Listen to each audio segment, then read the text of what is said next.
یہ آنکھوں کو رلاتی ہے، یہ راتوں کو جگاتی ہے، یہ آنکھوں کو رلاتی ہے، یہ چہرے پر چمکتی ہے، یہ لہجے میں مہکتی ہے، مگر یہ سب اگر سچ ہے، مگر یہ سب اگر سچ ہے تو اے لوگو محمد سے تمہیں کیسی محبت ہے، مگر یہ سب اگر سچ ہے تو اے لوگو محمد سے تمہیں کیسی محبت ہے، نہ چہرے پر چمکتی ہے، نہ لہجے میں مہکتی ہے، نہ راتوں کو جگاتی ہے، نہ آنکھوں کو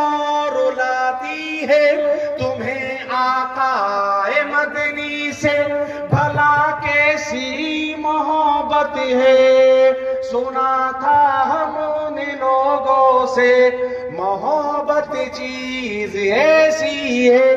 محبت تو وہ ہوتی ہے جو آدمی کے لباس سے بھی جھلکے، چہرے سے بھی جھلکے اور گفتار سے بھی۔ اللہ کے نبی سے عشق کرنا اس کی زبان سے نہیں ہوتا، اگر ہوگا خدا کی قسم اس کے جسم سے، اس کے اعضاء سے اور اس کے پورے وجود سے ظاہر ہو جائے گا۔ یہ حقیقت میں اللہ کے نبی سے محبت کرنے والا ہے۔ ایک بات بتاؤں میں آپ سے، ایک کالا، تھک گئے گا تم؟ ارے ہاں ہوں تو کرو، ایسی نہیں میں کہہ رہا ہوں ہاں ہوں کرو، تھک گئے کیا؟ سب بولو، کہاں ایسے بیٹھے جیسے کھائی نہ ہو بریانی آج ہم نے، ہے نا؟ ذرا زبان سے بولو، تھکے تو نہیں نا؟ ہاں تو تم تھکتے جاؤ، فجر کا ٹائم تو کر کے رہوں گے انشاءاللہ آج میں۔ تم کہاں پھنسو روز اللہ اکبر کبیرہ۔ اور بھائی بیٹھ جاؤ یار، تم پیچھے مت دیکھو، میں دیکھ رہا ہوں پیچھے والوں کو، بیٹھ جاؤ بیٹا، بیٹھ جاؤ نیچے بیٹھ۔ ایک کالا، حضرت قاری صاحب ایک کالا اللہ کے نبی کی بارگاہ میں آیا۔ کالا دیکھا، کالا توے جیسا رنگ، توا دیکھا، کالا کلوٹا، چھوٹی چھوٹی آنکھیں، موٹے موٹے ہونٹ، حبشی النسل، غریب الوطن، آ کے کہنے لگا اللہ کے نبی میرا شادی کرنے کو جی کر رہا۔ اس نے کہا اللہ کے نبی میرا شادی کرنے کو جی کر۔ اللہ کے نبی نے فرمایا کر لے، مجھے کیا کہا کر لے؟ اس نے کہا اے اللہ کے نبی میری حالت تو دیکھو، میرے ہونٹ موٹے موٹے، میری آنکھیں چھوٹی چھوٹی، میں کالا، میں حبشی النسل ہوں، اے اللہ کے نبی مجھے کون اپنی بیٹی بیاہ دے گا، یوں تو بتاؤ۔ اللہ کے نبی نے فرمایا اچھا تجھے اپنا نکاح نہ ہونے کا یقین ہے؟ ارے بتا، مدینہ منورہ میں سب سے زیادہ خوبصورت کس کی لڑکی اور کون اپنے باپ کی ایک لوتی؟ حضرت وہ اللہ کے نبی کا جو کالا تھا، اس نے کہا اللہ کے نبی میں غریب الوطن حبشی النسل میں کیا جانوں کس کی بیٹی خوبصورت ہے کس کی نہیں۔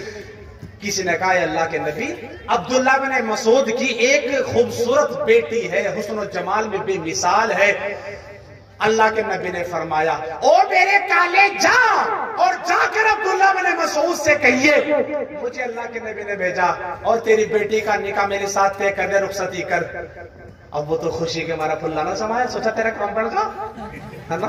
بھئی جس کا نہ ہوتا ہو اگر اکر ہو جاتا معاملہ یہ نہیں بڑھنے لائق ہے۔ اب وہ کودتا پھاتا خوشی کے مارا سینہ چوڑا کرتا ہوا وہ سیدھا عبداللہ بن مسعود کے دروازے پہ گیا، اور جانے کے بعد میں حضرت عبداللہ بن مسعود کے دروازے کی کنڈی کھٹکھٹائی، اندر سے باندھی نکل کے آئی، اس نے اوپر سے نیچے تک صورت ملاحظہ فرمائی، زیر لب مسکرائی اور بولی کہ یہ کہاں سے تشریف آئی؟ اس نے کہا اپنے مالک کو بھیج دو۔ مالک آئے، اس نے بھی نیچے اوپر کو جھانک کے دیکھا، فرمایا ہاں بتا کیا بات ہے؟ اس نے کہا کہ جی مجھے اللہ کے نبی نے بھیجا ہے اور آپ کی بیٹی کا نکاح میرے ساتھ طے کر دیا، رخصتی کر دو۔ وہ اتنا سننا تھا عبداللہ بن مسعود کو، غصے سے لال پیلے ہو گئے، آنکھوں میں سرخ ڈوریاں اتر آئی غصے کے مارا، اور یہ فرمایا تجھے شرم نہیں آتی اللہ کے نبی کے بارے میں جھوٹ بولتے ہوئے؟ اللہ کے نبی میری بیٹی کا نکاح تیری ساتھ، چلا جا۔ اور وہ تو صاف انہوں نے دیکھا بھی معاملہ اور نہ بگڑ جا، یہ تو پہلی طرح غصہ ہو لیا، معاملہ گڑبڑ نہ ہو جائے، وہ نہ رکا ایک منٹ بھی، وہ صاحب پتلی کو. لیکن جس کا پیغام لے کر کے وہ کالا آیا تھا، اس نے وہ لڑکی وہی دروازے میں بیٹھی کچھ کام کر رہی تھی. اب اس نے باپ کو جب اب دیکھا یار گھر کے اندر سے جب باہر گئے تھے کچھ اور ریئیکشن تھا، اب جب واپس آئے تو کچھ اور ہے. چہرہ بدلا ہوا، جسم لرزتا ہوا، غصے کے مارا اور موڈ خراب وہ جیسی ہوا. تو بیٹی نے کہا ابا جی کیا ہوا؟ جس کا پیغام لے کے ہوا ابا جی کیا ہوا؟ کون تھا؟ کیا کہہ رہا تھا؟ کہاں سے آیا تھا؟ فرمایا کوئی نہیں. بیٹے کا نہیں ابا، ایک شخص آیا اور آ کر میرے باپ کے انگ انگ میں انقلاب پیدا کر گیا. اور اس کی ایک لوتی بیٹی کو جو پوچھنے کا حق نہیں وہ کون تھا، کیا تھا، کہاں سے آیا تھا. ایک لوتی بیٹی کا اصرار باپ کو مجبور کرتا ہے اور وہ کہتا ہے کہ بیٹی کیا بتاؤں، غصے کی بات بھی ہے، ہنسی کی بھی. ہنسی کی بات تو یہ ہے کالا کلوٹا. یار تو بھلے کاڑا ہو لیکن ہنسنا. میں تجھے بار بار دیکھ رہا، تو چہرہ کیوں چھپا رہا؟ ٹینشن نہ لے، میں بھی تو کالا ہی ہوں. فرمایا ہنسی کی بات تو یہ ہے کالا کرو. اچھا کالے کے اوپر قاری صاحب ایک بات یاد آ گئی. قاری صاحب میری بات پہلے سفر میں ہے بڑے بھائی، ساری عمر بنگلور میں گزاری ہے حضرت قاری صاحب نے. اللہ اکبر. تو میں سنا دوں؟ ارشاد حضور سنا دو. ایک بات یاد آئی، تھکے تو نہیں نا؟ آپ بولتے رہیے، میری ساتھ بتا رہا ہوں میں. عرض کرنا یہ کالی گوری ایک بار